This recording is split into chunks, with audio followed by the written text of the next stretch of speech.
Hi everyone. So, following my last video where I was talking about winter reads, I wanted to make a video about me talking about my favourite author of all time. I'm quite surprised I haven't done this before, but I just haven't got around to it. So it's about time I got around to it. So, my favourite author of all time, if you haven't realised from the title, is the wonderful Charles Dickens. Now he never wrote my favourite book of all time, which is Wuthering Heights by Emily Bronte, but as a writer, he just stands out to me than any other writer I've ever come across. Now, probably the thing that's triggered me doing this video as well is that I haven't been able to stop thinking of Charles Dickens since Thursday. And that is because I went to see the film The Man Who Invented Christmas, starring Dan Stevens as Charles Dickens. It's only on for a very short amount of time at my cinema, unfortunately, because of Star Wars coming out next week. They're just trying to cram in as many films as possible in the shortest amount of time, so that means they have so many screens open for Star Wars. At least that's what I gather, because it tends to happen every time a big film comes out. So it was only on for like a limited amount of time, and it was a case of Thursday after work, or I'm never seeing this film until it comes out on DVD. So I went after work and I loved it. I absolutely loved it. Dan Stevens did a fantastic job playing Charles Dickens. It very much reminded me of Saving Mr. Banks. If you've seen that and how it relates to Mary Poppins, the making Mary Poppins films and how it links, you'll understand what I mean by it gave me that kind of warm, fuzzy feeling of, oh, I want to go explore those worlds. I want to go back into like Nicholas Nickleby and David Copperfield and Christmas Carol right now. I just have to. And I did the same thing happened with me with Saving Mr. Banks. As soon as I walked out of that film, I wanted to watch Mary Poppins. I turned it on the soundtrack on my iPod and I was listening to it for days. I was completely immersed in that world. And that's what happened with The Man Who Invented Christmas. Is very clever also in that if you know the book well, there are so many little tidbits. Like there's a man who we see across the road with two children huddled under a cloak. There's certain imagery. There's they recreate basically the cover art for, the illustrations that appear in that appeared throughout the first edition of the book. They use lines from A Christmas Carol mainly in dialogue between characters, including Charles himself, talking about men being equal and all this lot that Fred, Scrooge's nephew, says when he comes to visit Scrooge at the beginning of the novel. But there's also lines from his other novels in there as well, and certain names that come out from his other novels. Like there's a bit where he's trying to figure out Marley's name because he hears this banging on the door. And the way that Charles works in this film is that when he's got the name, the character physically appears to him in the room. Only he can see the characters, obviously. And they follow him around. And he hears banging at the door, and Scrooge is already there in the room with him, and he's saying, "Who's that?" And he went, "Oh, it's my previous business associate. And he goes, "Oh no, don't tell me his name." And he starts opening his notebook and he's going through all these names. And at one point he says Heap, which is the bad guy, Uriah Heep in David Copperfield. And I couldn't help but kind of squeal. I was like, oh my God, they've done it. It was just fabulous for, all those things. It was so well put together. Okay, there were bits to do with his life, which they kind of fuzzied over and kind of polished a little bit. But I was okay with it. I really, really strongly recommend any fan of Charles Dickens, or even if you're not a fan of Charles Dickens, to watch this film, just as with Saving Mr. Banks. Even if you'd never seen Mary Poppins before, it didn't matter, because it was about exploring the author and how they came to create these characters and get into their psyche. Another example of a film that it's kind of like is Miss Potter, exploring the life of an author and how they view their world and their characters and everything. And yeah, the characters follow Dan Stevens, Charles Dickens about, and how he comes to understand why he has come up with these characters. So yeah, big thumbs up for that. Okay, that's my 5-minute review of The Man Who Invented Christmas over. Now let's talk about the real life person. And to be able to see that, I've got the only biography I have of Charles Dickens in my book collection. I could have sworn that recently I went with my sister in Worcester, and we were in Worcester, and we were at a used bookshop, and there was Claire Tomlin's biography of Charles Dickens, which my sister has got, and she said it's really good. I'm sure I bought that, or at least I think I did, but I've just gone to my book collection. It's not there. So I'm like, that's really nice, and now I'm going to have to go out and buy it. But the one that I do have is really good. I've got the original hardback version, so the paperback is much smaller. As you see, hardback, it's a big book. And that is Charles Dickens by Michael Slater. This, I really adored the way that he explored the life of Charles Dickens. He has such a love. You can feel the love that he has for Charles Dickens as he writes, as you read it, just as Michael wrote it. He has great respect for him.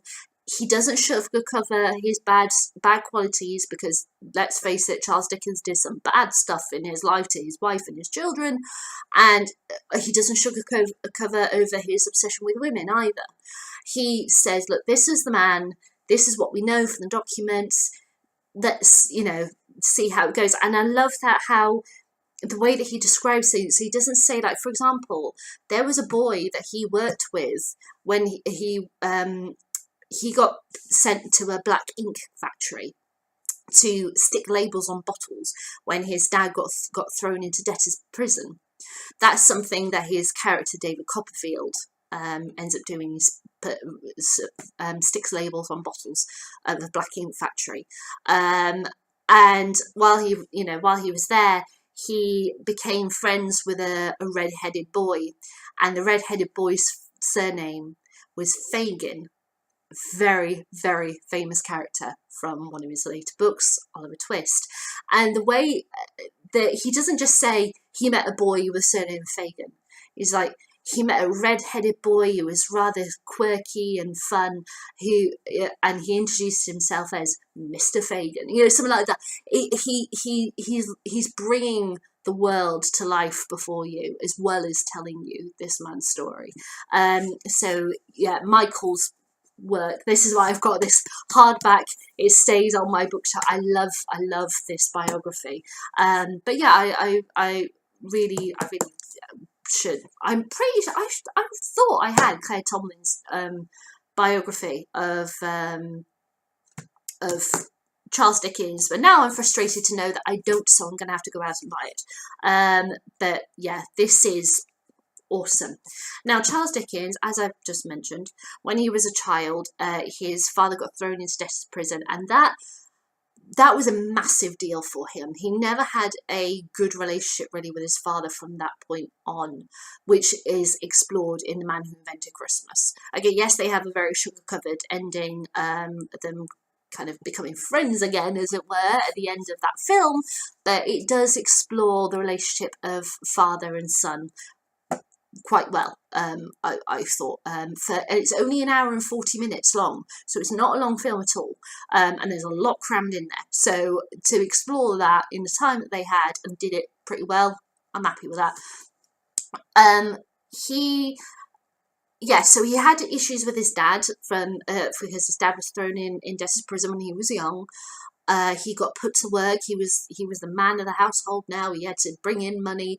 There was a lot of pressure on his shoulders. He got sent away to live in like a halfway house while he was working and everything, and the rest of his family went with his dad. And he always went to kind of a fantasy world because to get away from what was going on, basically. He needed it to survive. And it's so interesting that a black ink factory would produce the product that brought him fame and saved his life and stuff like this. Yeah, it was a place that he absolutely hated as a child because of what it meant and how he was bullied and stuff like this. It's so interesting that that happened, that you have those kind of coincidences, but that you kind of find that with various famous people, you know, throughout history. But Charles had a knack for writing. He was a bit of a sad kid, so he kind of came up with these sad stories. He tried to do various different jobs and everything, and in the meantime wrote, and he eventually was able to get published, and the rest is kind of history. But what I find so fascinating about Charles is his obsession with women. And you can see this straight off the bat with his wife and sister-in-law. Especially all the women in his books are like 17, and they're very pretty and very thin waist and very, you know, beautiful women, very smart and that. And this is a reflection of his sister-in-law, who he was obsessed with, to the point that she very suddenly died. After they went to the theatre, she fell back in his arms and died just suddenly. She wasn't well, and he didn't realise. And he nearly threw himself into her grave at the funeral and demanded that when he died he be buried with her. Now I'm sure that should have been like warning signs to his wife, but they weren't. They had many children, and as he got older, he had a love affair with a 19-year-old, I think she was at that time, and he was in his 50s, and broke his wife's heart, cut her off entirely, basically disowned his children. Kind of, he did do some very horrible things to his children and his wife. I'm not saying that what he did was a good thing, because that is not. I judge his writing completely based on his writing, not on his personal life and anything that he did. That he did some bad things, and his wife Emma, she actually gave, after he died, she gave her love letters from him to, I think it's the British Library, with a note saying for you to have these. And she said I know it might be when she died, sorry, to show that at one time he did love me. And that is so heartbreaking. It's, yeah, God, that what she put up with, that woman. He had lots of various messed up stuff happen in his life, and everything, but I adore his stories. His stories, right, I'm just going to put this down because I put it on the floor. Right, his stories, the good guys win, the bad guys lose. Every time. The way that he tends to locate all of his stories in London, around the same time. All of his stories, he tends to have a sacrifice in there at some point. Either it be a character you not expect, or a character who's been like Joe in Bleak House, who in a comedy radio show, which I'm going to talk about in a bit, Bleak Expectations, he's referred to as Joe Sentimental Overload, who just continually just not die. He's dying, but he doesn't die. But he's like, oh, I'm a sausage in the pan and all my sides are nearly burnt, you know, kind of just, it's a silly comedy, but it's true how he is with that, with, you know, various characters. His use of language is amazing. His use of names is extraordinary. The only other author who naming technique I adore as much as Charles Dickens is J.K. Rowling. Both of them, I think they both have had, in the case of obviously Charles Dickens because he's been dead for hundreds of years, and J.K. Rowling because she's still alive has, is a great love for quirky words and such. So language for both of them is a massive deal, and the way that they both use that language is extraordinary. So I tend to compare JK to Charles Dickens in my mind because JK is my second favourite author. So I'm just going to hold up some book examples of Charles's work that I have copies of that I love, and then I'm going to talk about adaptations as such. So the first one I have here is Oliver Twist. Oliver Twist obviously explores, as you most likely will know, explores the life of Oliver Twist, an orphan whose mother died just after she gave birth to him at an orphanage, and he's been raised there ever since. He escapes and goes to into central London, where he meets a boy called the Artful Dodger, who takes him to Fagin, a leader of a gang of boys who are pickpockets, and how it spirals. His life kind of spirals from there.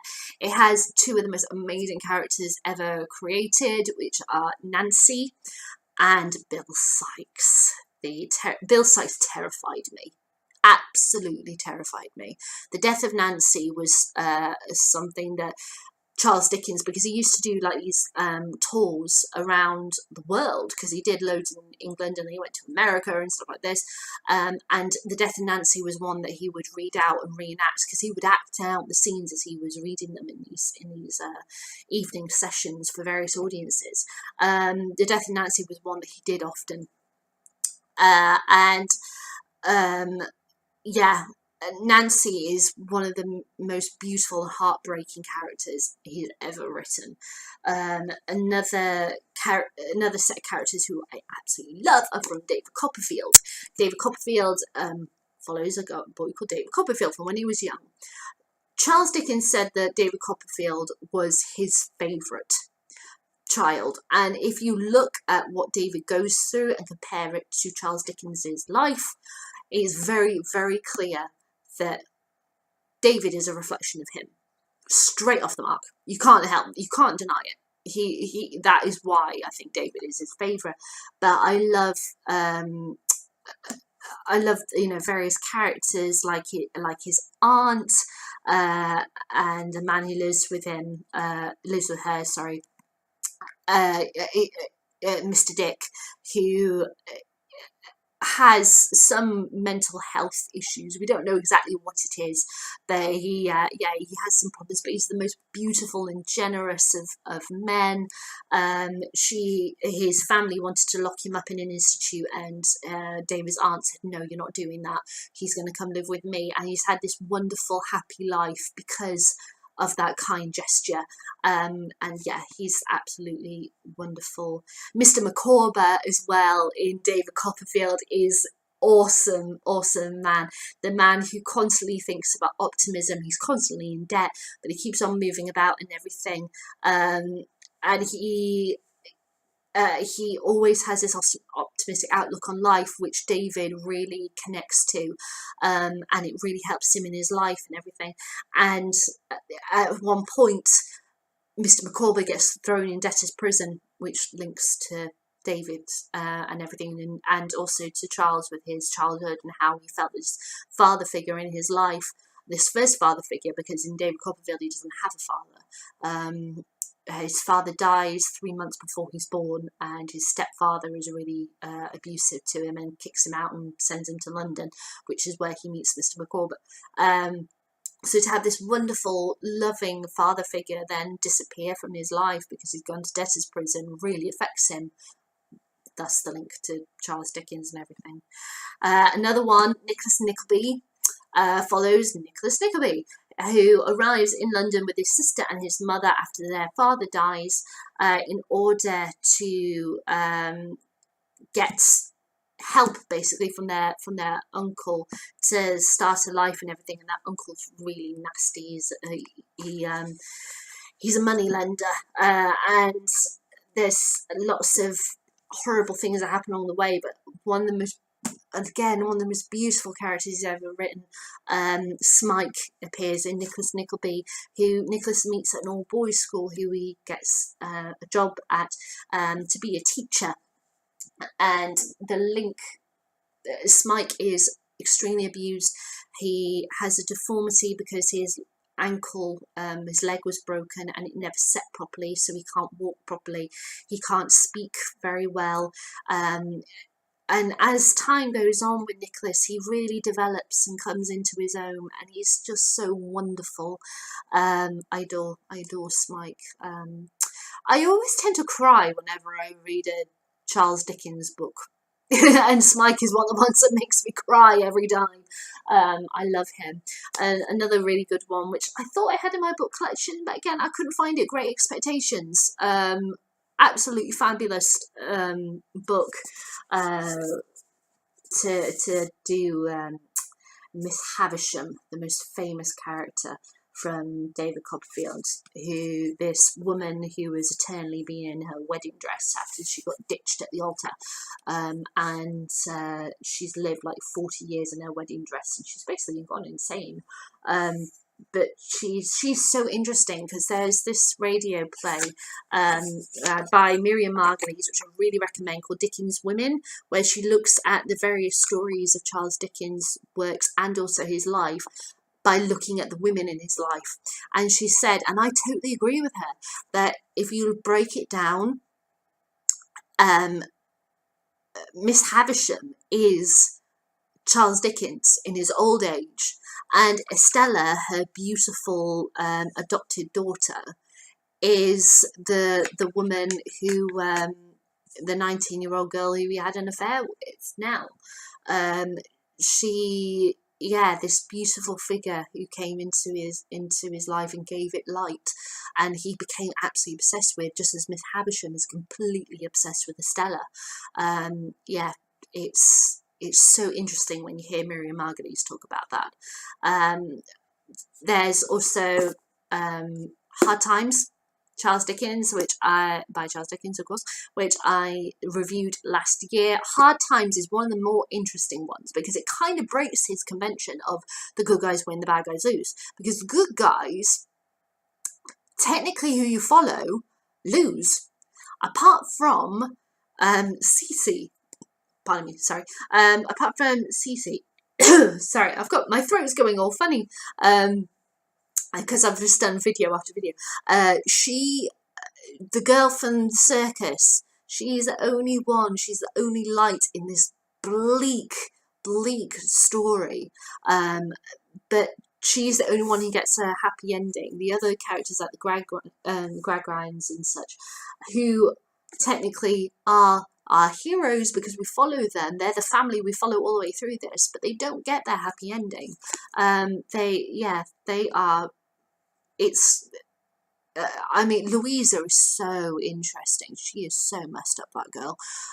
Because Thomas Gradgrind, their father, has raised them to believe in fact and nothing but fact. And this lot, emotions, scientific fact is what you should look at in your life, and not let emotions and such get in the way, because they're not. They may be human factors, but they're not what you should be thinking of in life. And how that messes them up, and how Louisa comes to feel emotions, and how it freaks the hell out of her, and she has this kind of breakdown. It's extraordinary read. Really interesting book, and especially if you know what was going on, just as with any of these books actually. If you read Michael Slater's book, he tells you what he was writing at the time that all these events were happening in his life. If you know what's happening in his life at the point when he's like publishes this book or whatever, writing this book, you go, I get it, right. So he brings in so many elements to do with his life and everything. And the last book I've got to hold up for you is A Christmas Carol. I love A Christmas Carol. I read it pretty much every year. The story of Scrooge and how he learns from Christmas past, present, and future, and everything about humanity and how cruel he's been and all this lot, and how he changes for the better. It's a wonderful examination of mankind, and there's a section of it that I adore, which is cut out of nearly every single adaptation ever made, is where the Ghost of Christmas Present shows he has a very long cloak on, and he opens up his cloak and there are two children under his cloak, a girl who represents want and a boy who represents ignorance, and he says, fear them both, but fear the boy the most, as ignorance will be mankind's doom. And that line stuck with me. It just as soon as I read that, it wouldn't leave me alone, and it never has, it never will. And I'm so frustrated that it's always cut out of various adaptations, because it's so important, that moment. But yes, it's so beautiful, this story, yet so bleak. It's very Charles Dickens, the way in which it's been set up and everything, the way that he imagines these people. It's wonderful. I love it. But yeah, so those are the books that I have to show you. Now, there have been many adaptations of his works. This is a thing about Charles Dickens, and there have been so many adaptations of his works and everything, because you can look at his works and explore so many elements of it. It's not just the case of here's the story XYZ. You can really explore the darkness. You can explore the light. So, for example, I have seen there's various dramas like Oliver Twist that has been on. It's not my favourite, but the best Bill Sykes I ever saw was Andy Serkis's one that ITV did. I think it was in the mid-90s or something. Keira Knightley, yeah, mid to late 90s. Keira Knightley is in it as well, and Sophia Myles and everything. And the way with that one, Bill Sykes was very dark, but they explored what's beautifully done in the book, which a lot of adaptations cut out, is this character who's trying to track down Oliver, who is linked to him. I won't say how in case you haven't read the book and you want to read it, but there's this character who's played by Mark Warren, fantastically. He is a really key focus in this drama, and he's out acted for me by Andy Serkis as Bill Sykes, because his Bill Sykes is phenomenal. He actually made me terrified whilst I was watching it. But other adaptations, and I say a completely different one, like say the musical Oliver, just as any other adaptation of Oliver, don't include that guy, and Bill Sykes is the key focus for the epitome of evil, and such. So there have been, various things. Talking of musicals, there is obviously the Oliver musical, which is upstairs, and I forgot to bring it down, so sorry about that. But the other one that I can't help but liking, even though it got voted as one of the worst adaptations of A Christmas Carol in various different, and I'm not talking just one thing, I'm talking various different people, fans of Charles Dickens on the internet that I've done like top 10 worst Charles Dickens adaptations or whatever. This is usually at the top. But I like it, and it's A Christmas Carol, the musical that was done by Hallmark, starring Kelsey Grammer. I have also got the soundtrack here as well. Okay, yes, it's so sugar covered. Yes, there's like Tiny Tim is so sickly sweet. It is unbelievable. Yes, it doesn't go, even though it does explore dark stuff like The Ghost of Christmas Future, it's a woman, and she is dressed in like these white rags sort of thing. You can see her face and everything, and she's like a ballet, and she's doing oh la la sort of thing. So wrong, but I can't help but love it.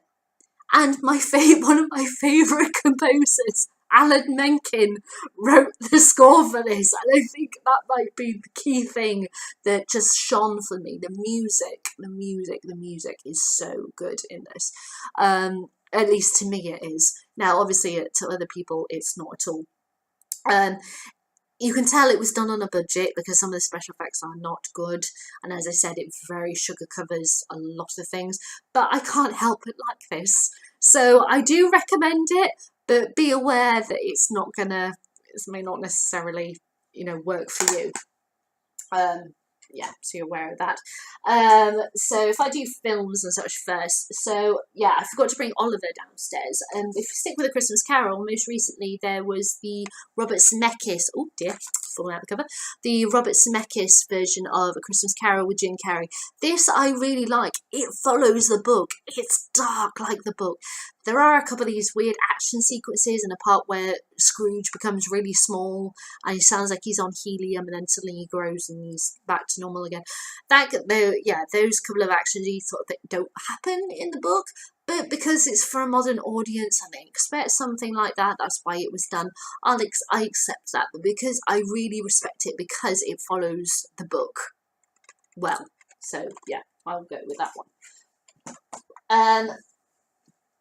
I also have lots of other Charles. Oh no, one other Christmas Carol I should mention, because this is my tradition to watch it every year when I'm wrapping presents. It is A Muppet Christmas Carol because it is awesome. It's so classic from childhood. Every single person I think has watched this in their childhood.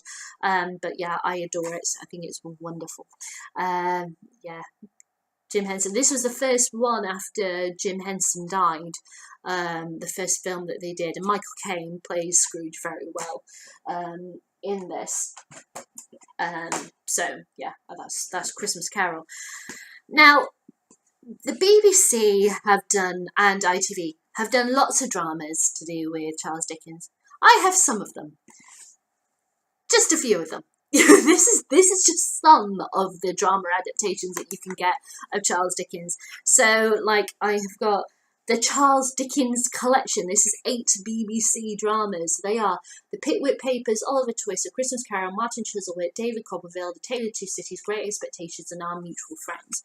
Now, the most recent one out of this set is the David Copperfield one, which I actually also have individually because I've had this for years, and this one I only bought about a year and a half ago. So yeah, it's the one with Daniel Radcliffe playing young David Copperfield there from, I think it's 95, isn't it, or something? Oh no, 1999. So yeah, that's the most recent one on here. So various ones of this, they're very of their time. They're not really well put together, but I really loved Martin Chuzzlewit in this. It's a book of his that I haven't actually read. I remember Martin Chuzzlewit because my sister loved the drama when she was a teenager, but I didn't get into it. I was exploring other stuff. So, yeah, I wasn't that keen on it. But as an adult, I've sat down and I watched it and I adored it. Absolutely adored it. It was wonderful drama, wonderful story. And the characters just...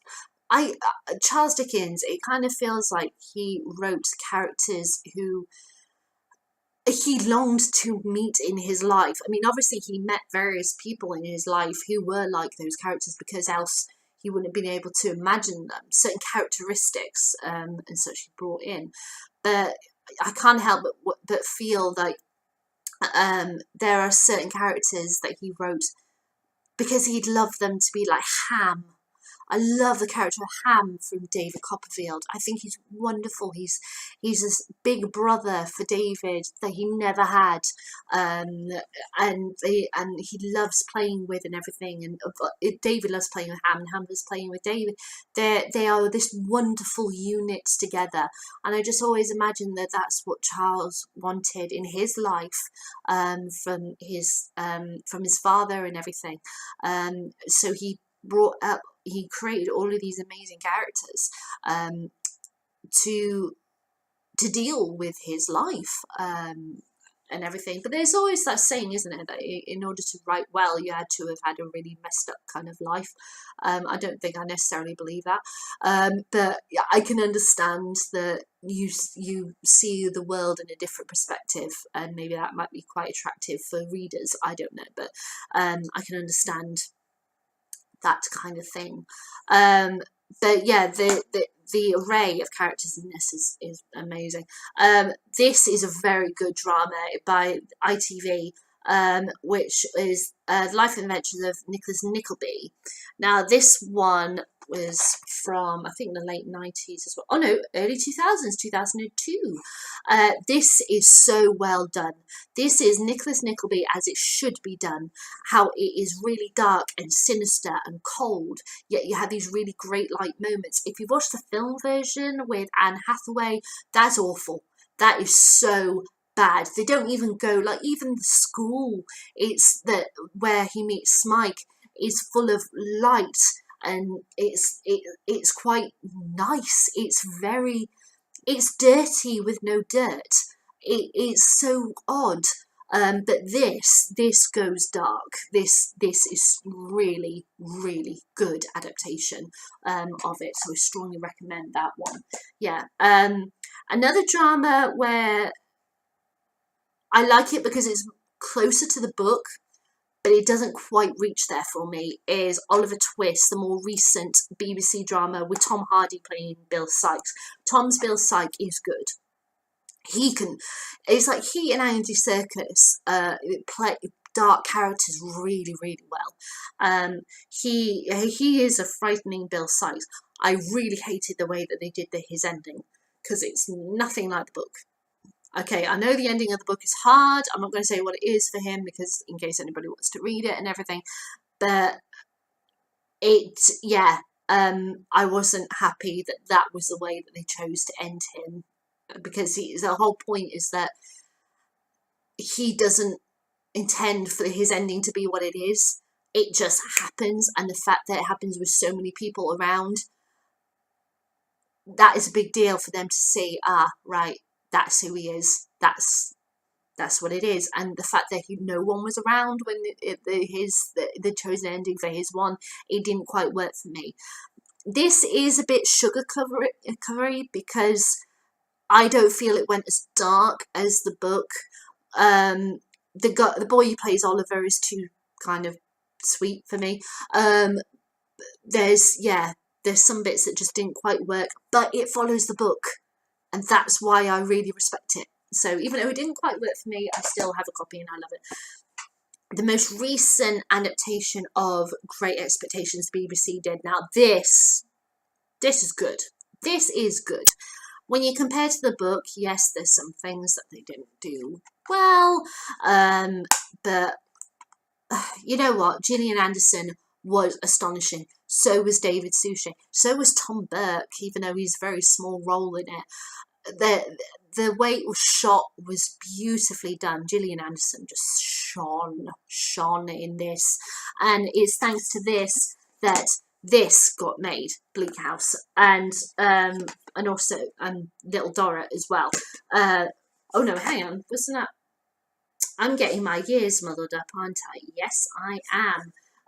Because it was Little Dorrit first, then Bleak House, and then then Great Expectations, then Bleak House. Sorry, ordering a bit off there, because they were like consecutive years and I couldn't get them right around in my head.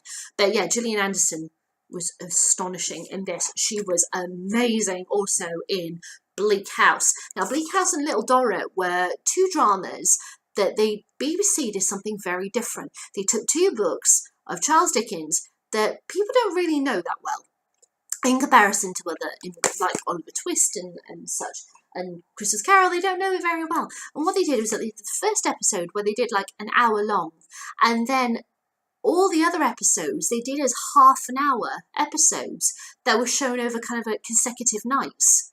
So every single day you had something, and that was so fantastic because it just made me think about Charles Dickens, how he wrote these books, because he didn't write them as books which then got published. He wrote them for magazines. You had the initial one that got, you know, the long chapter, as it were, to be able to suck people in, and then every issue they would have to buy to read the next bit, the next bit, the next bit.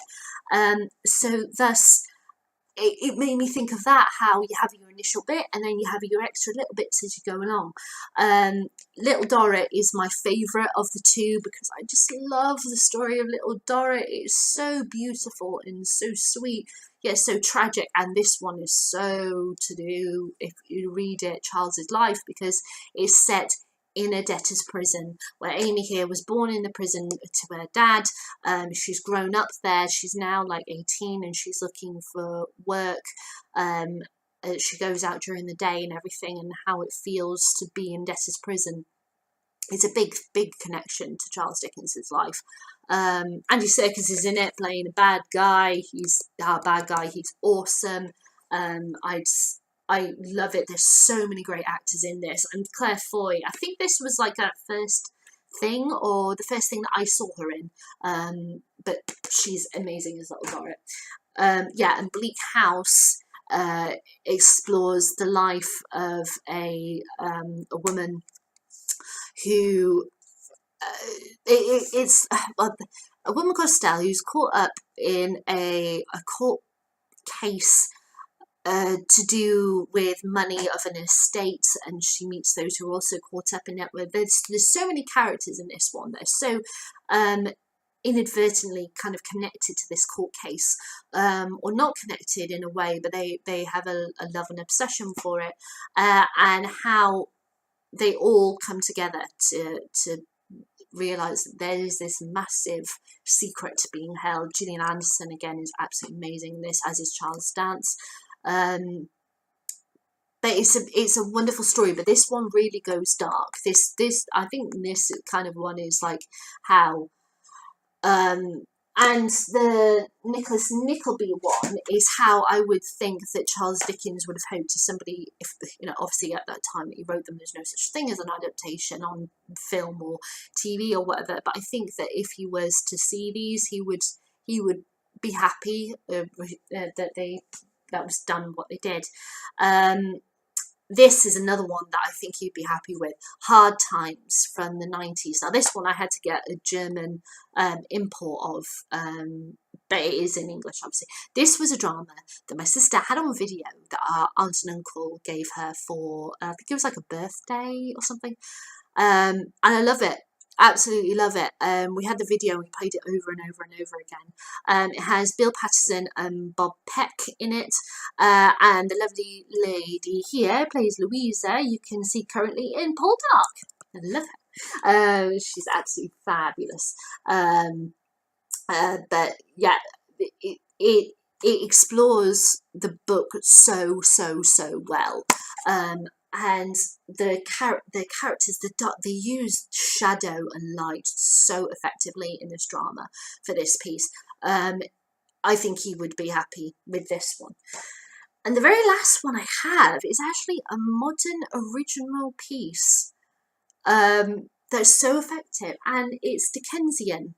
Now this was done for Christmas, I think it was last year, and basically one of the main writers for the BBC soap opera EastEnders had left EastEnders and everything, and he was looking for a new project, and he really loved Charles Dickens, and he was like, well, if all of these characters, because he writes them set around the same time, surely they would have met each other, surely they would have integrated with each other. So he wrote this piece where all the characters are scattered from across Charles Dickens's books, who live in the same part of London.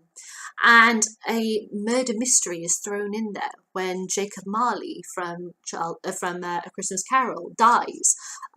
It's believed that he was murdered and the investigation that goes on, and how these characters are all interlocked and who did it. And it's so clever. I really thoroughly enjoyed Dickensian, and they did the same thing in the BBC, where they did an initial episode, and then for consecutive nights after that until it ended, they did like half-an-hour stints, and that seemed to really work. So I wonder if they're going to be doing that again, the BBC. I don't know about any BBC dramas in the works of Charles Dickens, but if they carry on doing that, I think that could work well. But yeah, they're kind of film and such adaptations that I have. And just to finish off the adaptation section of this, I'm just going to talk about radio plays. And the first one I have to talk about is the amazing comedy. There's 5 series, Bleak Expectations, that I mentioned. It's a comedy series which follows the life of Pip Bin and his sisters Pippa and Poppy, who are having a lovely life until their father dies, and they have to fend for themselves. Their mother goes insane, and they have to basically figure things out, and it spoofs every single Charles Dickens novel I can think of. Like, for example, in there's a spoof to A Christmas Carol where Pip wakes up at one point and there's a bunny rabbit in his room. It's the bad guy of the piece, Mr. Benevolent, who, which of course means to be very nice, who's come into his home dressed as a rabbit, claiming to be the ghost of Harvest Festival past, and then he takes him to Harvest Festival future, stuff like that. There's so much stuff in there. The series is absolutely fantastic. I recommend them greatly. And I also have other ones where I have a box set here of Oliver Twist, Bleak House, Hard Times, Little Dorrit, Tale of Two Cities, and Great Expectations. Each of these are from the BBC. You can buy them individually as well. So, for example, the Little Dorrit one in this set I actually already had as an individual, which looks like that. So you can buy them individually, but I have this set of them as well, which are great. You know how I adore radio plays and everything, and I love listening to them. As I said, Dickens Women by Miriam Margolyes. There's also individual adaptation dramas of Nicholas Nickleby. I think that's about 6 hours long. David Copperfield, that's 10 hours long. And then I've got the audiobook of Charles Dickens, David Copperfield, read by Nathaniel Parker. So I have them as well. So as you can see, I've got quite a few things related to Charles Dickens. But I think with Charles, the thing that I love most about him, not just his use of language and names and everything, the way that he constructs a story is just wow. He takes you to all of these different little places, you meet all of these little characters, and then he somehow manages to bring them all together for this one massive moment that you don't see coming. It is masterclass, his work of how you write a large number of characters, and like even with all of these like adaptations and such, like okay, let's say for example Little Dorrit. Right, there's probably about 30 characters or something, 20 to 30 characters that you meet and follow throughout the whole of this drama. In the book, there's something like 50, 60 characters that you meet, all in all, that you follow along. Even a woman who's got dwarfism, who she's a beautician. That's it. I couldn't think what her job was. And she's quite a handful in Little Dorrit. So, but she's not in this drama at all. So, you know, adaptations. Okay, yes, they're never going to be exactly like the book because there are so many characters that he writes that don't get put in there because you get lost amongst the amount of people. But yeah, there's so many. So much stuff that I just absolutely adore. His settings, his structure, the way that he writes an area of land and the city as if it's a character within itself and is constantly moving and constantly alive. The way that he looks deep down into a character and their being in just like little gestures, little signs that they're little, like if they react to something why would they react to that? He really, you learn so much about characters without actually learning about them, and their past and everything.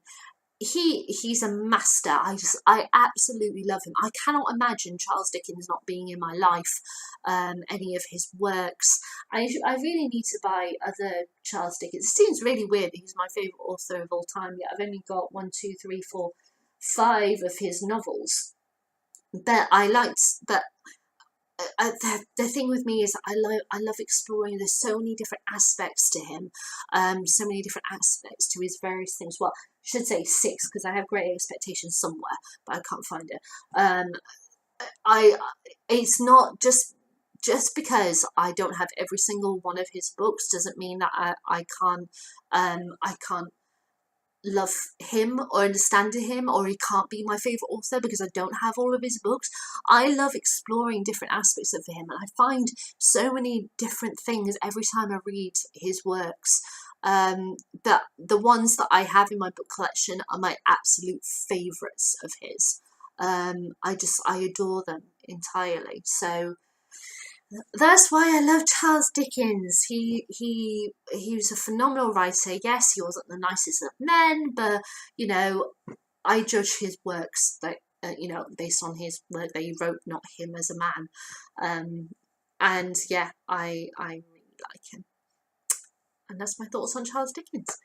You a fan of Charles Dickens? I'd love to know what you think about his works. You can leave me a comment in the comments box below. You can give me a thumbs up, thumbs down, entirely up to you. I'll let you to decide. I hope you enjoyed this video, and yeah, perhaps my sister and I will do something extra to do with Charles. I don't know. But yeah, even though he wasn't the nicest of men to his wife and his children, and he made mistakes, he also brought us these characters who will live on forever, and I love him for that. So thank you, Charles, for that. And I'll see you guys next time. Alright guys, bye.